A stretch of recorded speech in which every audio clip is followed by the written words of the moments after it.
BC Ferries is painting a fuller picture on the financial toll from a key vessel being out of service for 200 days. The Queen of New Westminster was offline for months after a severe mechanical failure last year.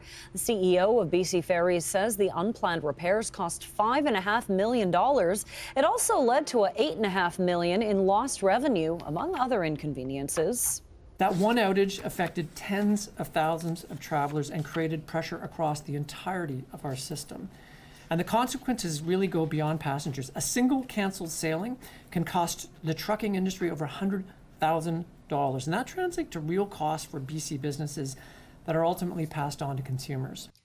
The Queen of New Westminster returned to service in March. BC Ferries used the outage as an example of the real cost of the fleet's aging infrastructure, while announcing plans to have a Chinese shipyard build 4 new major vessels. And that's a decision spurring backlash. We're concerned and disappointed.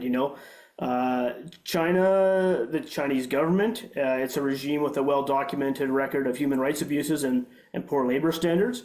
And we will have members that go overseas to China to help oversee construction and go through the vessel as it goes through various states, assuming this process continues. And that's a location where the state has a record of surveillance, censorship, and that could present some risk for our membership. The province is the sole shareholder in BC Ferries. However, it's at an arm's length when it comes to operational decisions. Transportation Minister Mike Farnworth says he has voiced his concern over the contract with BC Ferries, but at the end of the day, it's an independent company. BC Conservatives, meantime, are calling on Premier David Eby to rip the contract up, adding he is abandoning Canadian workers.